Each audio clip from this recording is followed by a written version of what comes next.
global nito ha. Pati Hill global mo na rin, Ters. At The Claude very, ka din yung kinuha nila. Okay, Claude. For Smart Omega. So, how was this for you? Claude, alam mo, ano lang naman to eh. Early parts, kailangan mag-weather dito ng side ng Smart Omega dahil nga sa fluorine din. Possible na tumutok si Ryota dito sa paghuli kay Bentings. Kung tutuusin. Expect natin din na may mga rotation na manggagaling doon sa XP lane from the side of Smart Omega dahil kung tutuusin niya yung matchup na to, kapag ka nakita na ni Tamus kasi na nagamit na yung double crowd control na meron dito si Edith at hindi tumama, automatic lalaban niya na yun eh. So, you really have to expect a lot of pressure para sa akin na manggagaling dito sa Smart Omega. Papasok doon sa XP lane, sa Tams.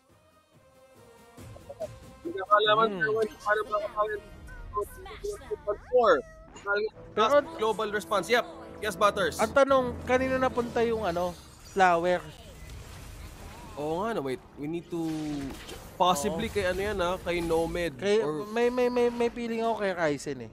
Pwede rin kay Ryzen kasi kung karap mo nga si Andorio, ayaw mo nga din na mapipil off ka kaagad ng Fredrin dahil kung babara ng usapan. Early game, kaya naman din tapatan pero ayaw mo yung mawala. Ako nga, kay Ryzen nga, tama ka nga, kay Ryzen Butters yung ano ni Bentings. So kanina nag-overthink pa tayo, no? Either Cho or ano pa, hindi. Pipindot lang ako para mag-heal. Simple lang. Simple lang. Fluorine. And alam naman natin na talagang may basis talaga yung pick na yung ban na ginawa kanina sa side ng OMG. At nakikita mo naman kung paano winawas-iwas dito ng Luyi yung isang draft. Ito yung sinasabi natin kanina ng downside. In terms of early game talaga, kung hindi may iwasan ni Chakno yung mga daan na nandoon si Hatred, automatic lagi siyang matatatakan at laging bababa yung buhay niya. Madaming uwi ang gagawin dito ni Chakno, kailangan inatanggapin. Pero si Andorio dito, ayaw pa mas nagiging dominante, pre. Well, sa kanilang advantage, nakita my friend. Uy, naku yung ton. Ay, may habol. Ay, may sibat, may sibat. Natuhog dito si Chakno at si Andorio na magkasama. At nakikita natin dito si Andorio, ang main purpose niya na kung bakit niya ginagawa itong pag-aangas na to is to try to take out yung resources na hawak-hawak dito ni Ryzen.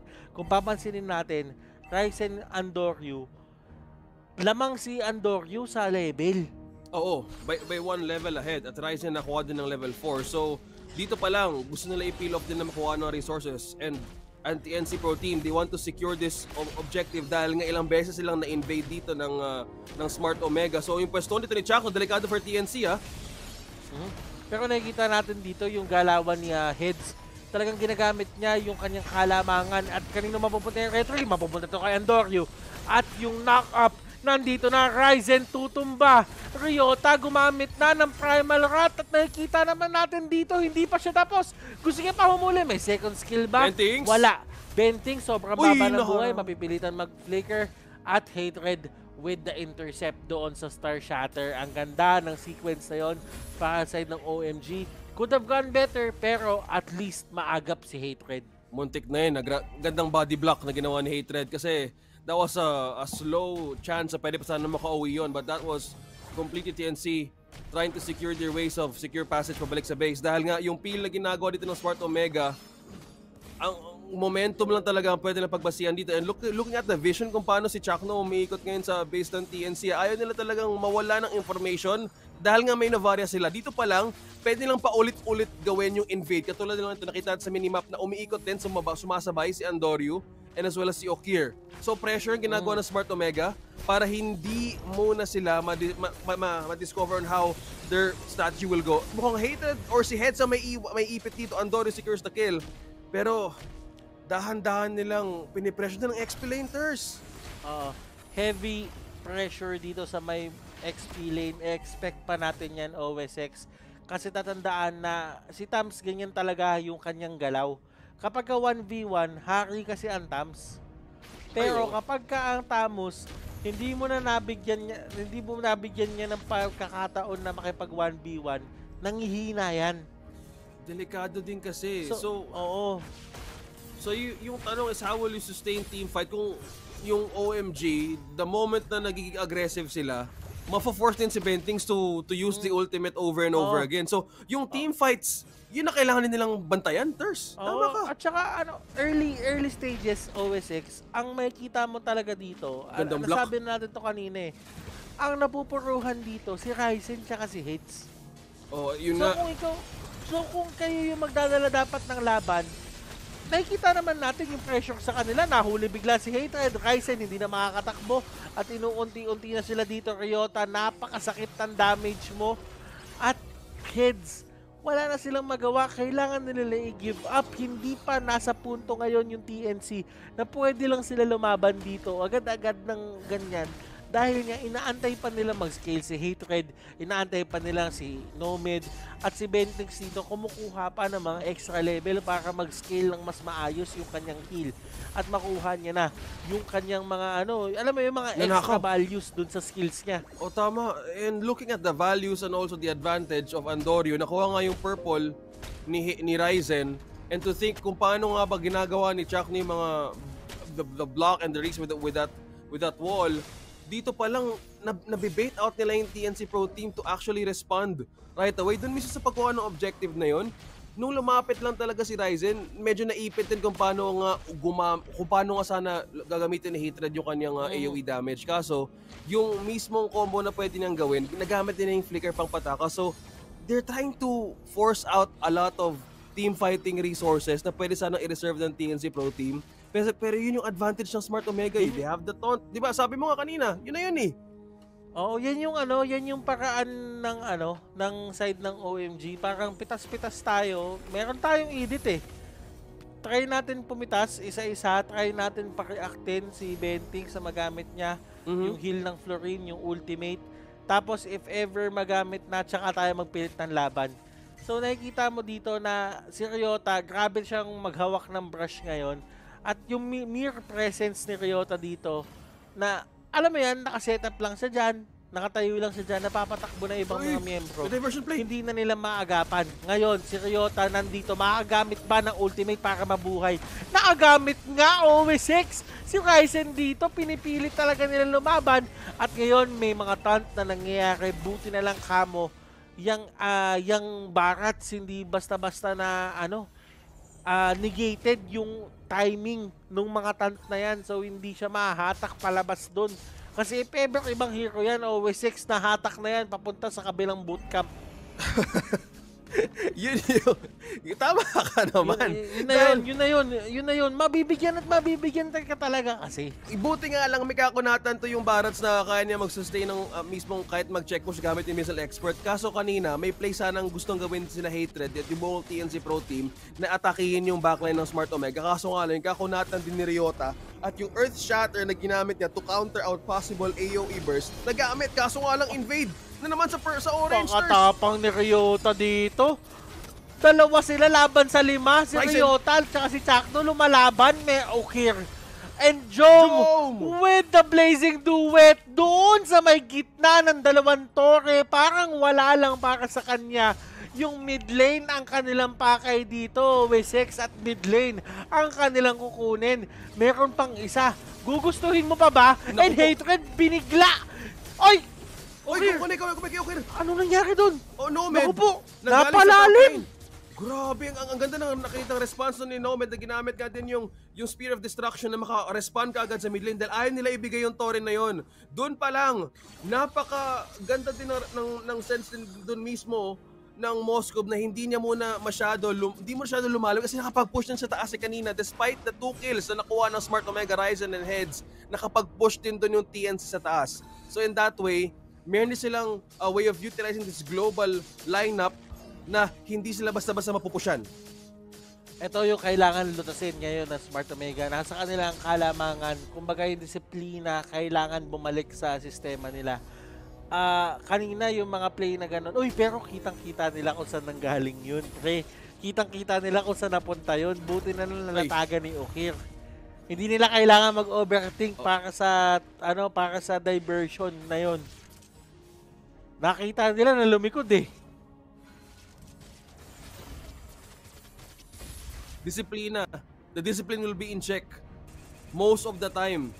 So kung dito pa lang, kung yung mismong decision ng Smart Omega ay hiwalayan yung team fighting prowess ng TNC, kailangan hindi muna sila sa agad mag-waste ng resources, dahil kung if they lose the chance na mahawakan or mabitawan yung mismong lead na ginawa nila, may comeback potential talaga yung TNC Pro Team na pwede gawin sa kanila.